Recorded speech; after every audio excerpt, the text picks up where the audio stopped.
우리는 왜 인도네시아와 전투기 공동개발이라는 위험한 선택을 했을까? 이 질문에서 KF-21 이야기는 시작된다. 한국은 단순히 한 국가와 손을 잡은 것이 아니었다. 동남아시아 전체에, 더 정확히는 이슬람권 방산시장이라는 거대한 문을 열기 위해 인도네시아라는 관문을 선택했다. 기술적으로 보자면 한국은 이미 단독 개발이 가능했지만 전략적으로는 그렇게 하지 않았다. KF-21은 단순한 전투기가 아니라 한국 방산산업이 세계로 나아가기 위한 시험대였기 때문이다.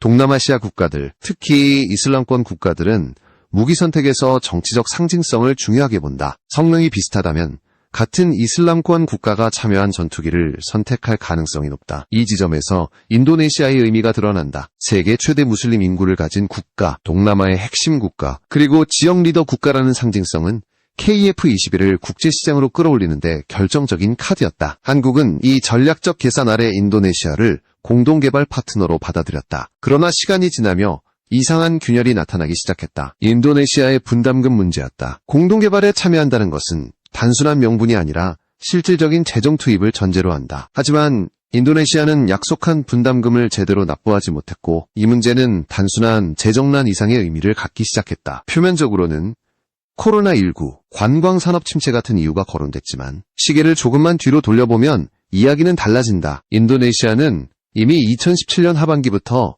분담금 납부를 체납하기 시작했다. KF-21 공동개발이 본격화된 지 불과 1년 반 만의 일이었다. 당시 인도네시아 경제 상황은 결코 붕괴 상태가 아니었다. 2019년까지 연평균 5%에 가까운 성장률을 유지했고 코로나19라는 전례 없는 충격 이후에도 빠르게 회복세를 보였다. 경제가 무너져서 약속을 지키지 못했다고 보기에는 수치가 말해주는 현실이 달랐다. 문제의 핵심은 국방비였다. 인도네시아는 경제성장을 우선순위에 두면서 국방비를 사실상 동결해왔다. GDP 대비 국방비 비율은 장기간 1%에도 미치지 못했고 이는 공군 현대화라는 목표와 정면으로 충돌했다. 인도네시아는 수많은 섬으로 이루어진 국가다. 공군력은 선택이 아니라 필수다. 그럼에도 불구하고 국방 예산은 늘지 않았고 이 모순은 KF-21 공동개발 과정에서 그대로 드러났다. 당시 인도네시아 공군의 전투기 전력은 매우 제한적이었다. 노후화된 F-16 계열과 일부 러시아제 전투기가 전부였고 실제로 현대적 전력이라 부를 수 있는 기체는 극히 소수였다. 이런 상황에서 인도네시아가 진정으로 KF-21을 통해 공군력을 대규모로 현대화할 의지가 있었는지에 대한 의문이 제기되기 시작했다. 분담금 체납은 단순한 행정 문제가 아니라 전략적 신호처럼 보이기 시작한 것이다. 한국 입장에서 이 지점은 매우 불편한 순간이었다. 이미 상당한 기술적 양보를 했고 공동개발이라는 틀을 유지하기 위해 외교적 인내를 선택해왔다. 그러나 약속을 지키지 않는 파트너와의 공동개발은 결국 한국의 부담을 키우는 구조로 흘러가고 있었다. 인도네시아가 부담하지 못한 금액은 고스란히 한국의 추가 부담으로 전환될 수밖에 없었기 때문이다. 그럼에도 불구하고 한국은 즉각적인 퇴출이라는 강경책을 선택하지 않았다. KF-21은 단기적인 사업이 아니라 장기적인 국가 전략 자산이었고 인도네시아라는 파트너가 지닌 상징성과 외교적 의미는 여전히 무시할 수 없었다. 이 선택은 냉정한 계산과 불편한 현실 사이에서 내려진 결정이었다. 하지만 이 순간부터 KF-21 공동개발은 단순한 기술 프로젝트가 아니라 국가 간 전략 의도가 충돌하는 무대가 되기 시작했다. 이제 질문은 더 명확해진다. 인도네시아는 과연 KF-21을 진심으로 원했던 것일까? 아니면 이 공동개발은 다른 목적을 위한 수단이었을까? 그리고 이 선택은 결국 한국에게 어떤 결과를 남기게 될 것인가? 인도네시아의 행보를 자세히 들여다보면 KF-21 공동개발과는 전혀 다른 방향의 움직임들이 동시에 진행되고 있었음을 확인할 수 있다. 이 지점에서 의문은 더욱 커진다. 만약 KF-21이 인도네시아 공군 현대화의 핵심이라면 다른 선택지들은 보조적 수단이어야 한다. 그러나 실제로 드러난 모습은 정반대였다. 인도네시아는 프랑스와 라팔 전투기 도입 계약을 체결하며 대규모 예산 투입 의지를 과시했다. 40대가 넘는 물량은 단순한 시범 도입이 아니라 공군 전력의 축을 바꾸는 수준이었다. 동시에 라팔 도입 전까지의 공백을 메운다는 명분으로 미라주 2000 중고기체까지 검토했다. 여기에 그치지 않았다. 미국과는 F-15EX 24대 도입을 위한 양해각서까지 체결했다. KF-21과 동일한 4.5세대 전투기이지만 항속거리와 무장 탑재량에서는 한 단계 위의 기체다. 이 선택들은 서로 충돌한다. 인도네시아 공군의 전체 전투기 규모는 크지 않다. 실제로 대체가 필요한 물량은 제한적이다. 그런 상황에서 KF-21 48대, F1OEX 24대, 라팔 수십 대를 동시에 운용한다는 것은 현실적으로 불가능에 가깝다. 기체 숫자만의 문제가 아니다. 조종사 양성, 정비 체계, 부품 수급, 작전 교리까지 모든 것이 복잡해진다. 이는 성숙한 공군조차 부담스러워하는 구성이다. 더 중요한 문제는 예산 구조다. 공동 개발은 현금을 직접 투입해야 한다. 반면 전투기 구매는 전혀 다른 방식으로 진행된다. 미국이나 유럽 방산 기업들은 고가 무기 판매 시 장기 대출과 금융 지원을 함께 제공한다. 구매국은 초기 부담을 최소화할 수 있다. 인도네시아 입장에서 보면 KF-21 공동개발은 당장 돈이 빠져나가는 사업이고 F1OEX나 라팔 도입은 대출로 미룰 수 있는 사업이다. 이 차이는 전략적 선택에 결정적인 영향을 미친다. 여기에 정치적 성향도 작용한다. 인도네시아 지도부는 전통적으로 미국제와 유럽제 무기에 대한 선호가 강한 것으로 알려져 있다. 이미 성능이 입증된 기체를 도입해 단기간에 전력을 확보하는 방식은 정치적으로도 설명하기 쉽다. 반면 공동개발은 실패의 책임과 불확실성을 함께 떠안아야 한다. 이 선택의 부담은 생각보다 크다. 이 흐름 속에서 KF-21의 위치는 점점 애매해진다. 공동개발 파트너이지만 동시에 더 비싸고 강력한 전투기를 외부에서 대량으로 도입하려는 움직임이 계속된다. 이는 인도네시아가 KF-21을 주력 전투기로 대량 운용할 의지가 있는지에 대한 근본적인 의문을 낳는다. 오히려 KF-21은 기술 습득과 협상 카드로 활용되고 있는 것 아니냐는 분석이 힘을 얻기 시작했다. 이 의문을 더욱 증폭시킨 요소가 중국의 제1공씨였다. 인도네시아는 중국제 전투기 도입 가능성을 흘리며 국제 언론의 주목을 받았다. 하지만 이 움직임은 실제 도입보다는 협상용 카드에 가깝다는 평가가 지배적이다. 중국과 영유권 분쟁을 벌이고 있는 국가가 핵심 전투기를 중국제로 전환한다는 것은 정치적 리스크가 크다. 그럼에도 이런 이야기가 흘러나왔다는 사실 자체가 KF-21 협상 국면에서 압박수단으로 활용됐음을 시사한다. 결국 인도네시아의 선택들은 하나의 그림으로 연결된다. 공동개발에는 최소한의 비용만 투입하며 기술과 경험을 얻고 실제 전력은 대출이 가능한 서방제 전투기로 채운다. 이 과정에서 KF-21은 주력 전투기가 아니라 중간 단계의 도구로 전락할 위험에 놓이게 된다. 이 지점에서 한국이 느끼는 불안은 단순한 감정이 아니라 냉정한 전략적 판단이었다. 이제 다음 질문이 떠오른다. 이런 상황 속에서 한국은 왜 인도네시아와의 협력을 완전히 끊지 않았을까? 그리고 이 공백을 메우기 위해 등장한 새로운 변수는 무엇이었을까? 지점에서 등장한 새로운 변수가 바로 중동이었다. 한국은 인도네시아라는 불안정한 파트너 하나에 모든 전략을 걸지 않았다. KF-21 사업이 흔들릴 가능성을 대비해 조용히 다른 선택지를 준비하고 있었고 그 중심에 아랍에미리트가 있었다. 이 변화는 단순한 협력 대상 추가가 아니라 KF-21 전체 구도의 방향을 바꾸는 결정적 계기가 된다. 아랍에미리트는 인도네시아와 근본적으로 다른 국가다. 재정 능력, 국방 투자 의지, 그리고 방산 기술에 대한 접근 방식까지 모든 면에서 차이가 난다. UAE는 이미 세계 최고 수준의 전투기와 방공체계를 운영하며 동시에 자국 방산 산업을 키우는데 막대한 자원을 투입해왔다. 이들에게 공동개발은 비용 부담이 아니라 장기 투자에 가깝다. 한국이 바라본 파트너로서의 조건을 거의 완벽하게 갖춘 국가였다. UAE가 KF-21에 관심을 보이기 시작한 배경에는 현실적인 계산이 있다. 기존에 도입한 고급 전투기들은 성능은 뛰어나지만 유지비가 막대하다. 전력의 질적 우위를 유지하면서도 운용 비용을 관리할 수 있는 4.5 세대급 전투기에 대한 수요는 분명히 존재했다. KF-21은 이 틈새를 정확히 파고들었다. 최신 항전 장비와 네트워크 중심 전장을 염두에 둔 설계, 그리고 상대적으로 합리적인 비용 구조는 중동 국가들의 요구와 맞아떨어졌다. 이 과정에서 한국이 얻은 것은 단순한 잠재 고객이 아니었다. UAE는 공동개발과 기술 협력에 대한 명확한 조건을 제시했고 재정적 신뢰도 역시 인도네시아와 비교할 수 없을 만큼 높았다. 이는 한국에게 중요한 메시지를 던졌다. KF-21은 더 이상 특정 국가에 매달려야 하는 프로젝트가 아니라 선택받는 플랫폼으로 진화할 수 있다는 가능성이었다. 이 변화는 인도네시아를 압박하는 효과도 가져왔다. 공동개발의 독점적 지위가 사라질 수 있다는 신호는 협상력의 균형을 뒤흔들었다. 한국은 더 이상 분담금 문제에 끌려다니는 입장이 아니었다. 만약 인도네시아가 끝내 책임을 다하지 않는다면 KF-21은 다른 파트너와 함께 다른 길을 갈 수 있다는 선택지가 현실로 떠올랐다. 전략적으로 보자면 이는 매우 중요한 전환점이다. KF-21은 처음부터 한국 단독 사업이 될 수도 있었고 다국적 공동개발로 확장될 수도 있었다. 인도네시아는 그 출발점이었지만 유일한 길은 아니었다. UAE의 등장은 이 사실을 명확히 증명했다. 방산시장에서 신뢰와 자본, 그리고 의지가 얼마나 중요한지를 다시 한번 확인시켜준 사례였다.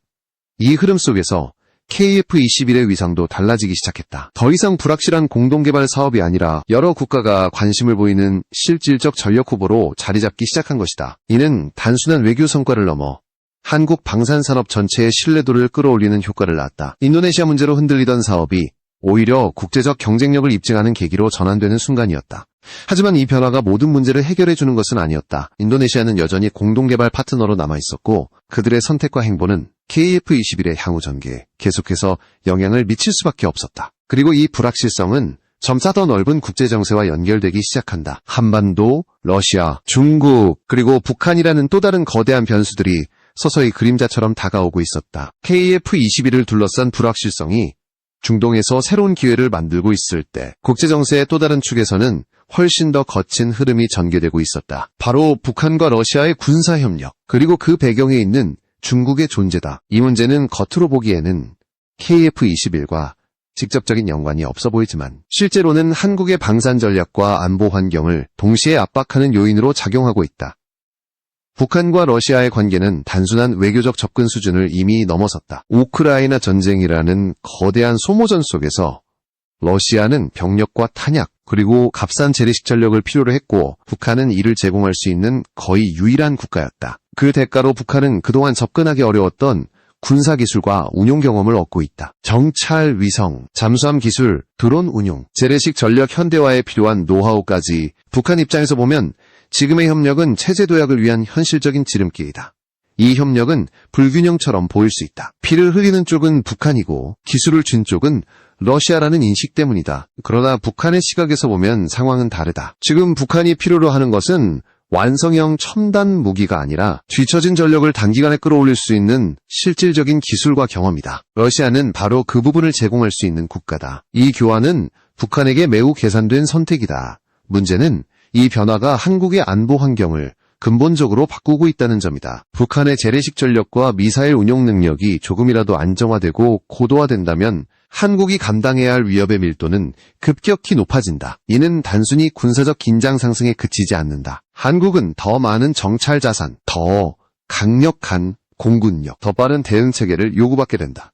이 지점에서 KF21의 의미는 다시 확대된다. KF21은 단순한 수출용 전투기가 아니다. 한국 공군의 중추 전력으로서 고강도 충돌 가능성이 존재하는 환경에서 지속적으로 운용될 수 있는 플랫폼이다. 북한의 위협이 현실화될수록 한국은 노후 전투기를 대체할 안정적이고 대량 운용 가능한 전투기를 필요로 한다. 이 요구는 KF21 개발을 단순한 선택이 아닌 필수로 만든다. 중국의 역할도 간과할 수 없다. 중국은 직접적으로 전쟁에 뛰어들지 않으면서도 전략적 시선을 분산시키는 방식으로 영향력을 행사하고 있다. 러시아와의 관계, 북한과의 연대, 그리고 동아시아 전반에 걸친 군사적 압박은 미국과 동맹국들의 자원을 분산시키는 효과를 낳고 있다. 이 구조 속에서 한국은 더 이상 주변국의 선택을 관망할 수 있는 위치에 있지 않다. 이러한 국제 환경은 한국의 방산 전략에 두 가지 압박을 동시에 가한다. 하나는 자체 전력 강화를 서둘러야 한다는 압박이고 다른 하나는 방산 수출을 통해 산업 기반을 키워야 한다는 요구다. KF21은 이 두 가지를 동시에 충족시킬 수 있는 거의 유일한 프로젝트다. 그래서 인도네시아 문제, UAE 협력, 북한과 러시아의 군사협력은 모두 하나의 큰 그림 안에서 연결된다.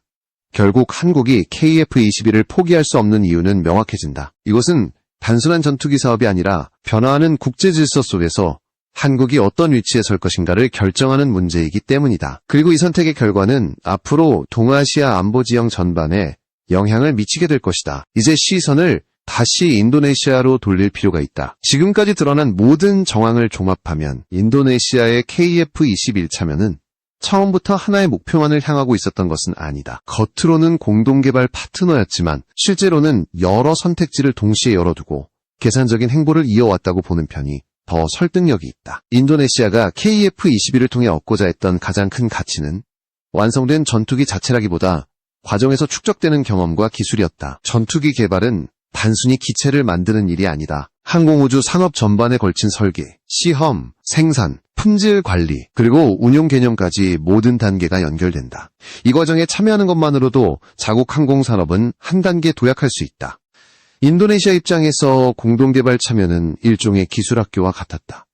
이 시각에서 보면 분담금 문제는 단순한 재정난이 아니라 전략적 선택일 가능성이 커진다. 최대한 비용을 줄이면서 핵심 기술과 경험은 확보하고 이후에는 이미 검증된 서방제 전투기를 구매해 단기 전력을 보완한다. 그리고 장기적으로는 공동개발 과정에서 습득한 기술을 토대로 자국산 전투기 개발을 추진한다. 이 시나리오는 인도네시아의 행동과 놀라울 정도로 맞아떨어진다.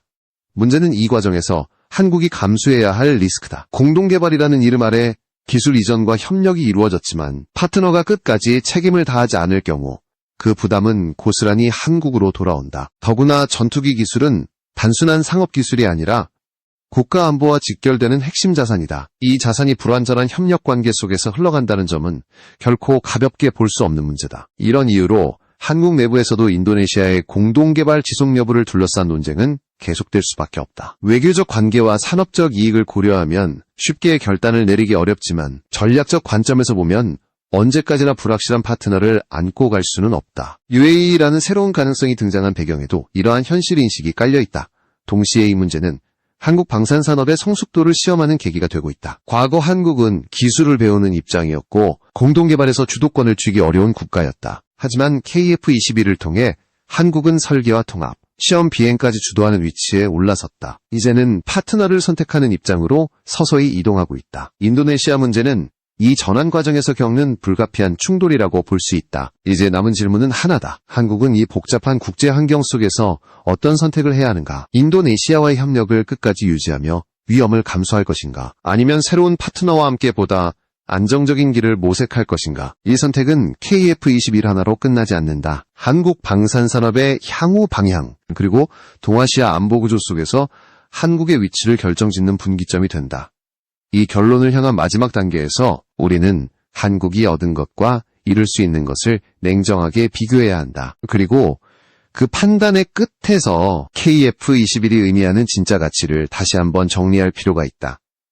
마지막으로 남은 것은 이 모든 흐름을 하나로 묶어 냉정하게 평가하는 일이다. KF-21은 단순히 한 기종의 전투기를 개발하는 사업이 아니었다. 이 프로젝트는 한국이 더 이상 방산기술의 추격자가 아니라 스스로 설계하고 통합하며 시장을 주도할 수 있는 국가로 올라섰는지를 가늠하는 시험대였다. 그렇기 때문에 인도네시아와의 갈등, UAE와의 새로운 협력, 그리고 북한, 러시아, 중국으로 이어지는 국제정세의 변화는 모두 하나의 이야기로 연결된다. 인도네시아 사례는 공동개발이 얼마나 복잡한 정치적 계산 위에 서 있는지를 보여준다. 국가 이익이 얽힌 방산사업에서 신뢰가 무너지면 기술과 돈, 외교가 동시에 흔들린다. 인도네시아는 비용을 줄이면서 기술을 확보하려 했고 한국은 시장 확대와 전략적 파트너십을 기대했다. 이 두 계산이 완전히 일치하지 않았을 때 균열은 불가피했다. 이 경험은 향후 어떤 국가와 협력하든 반드시 고려해야 할 교훈으로 남게 된다. 반면 UAE의 등장은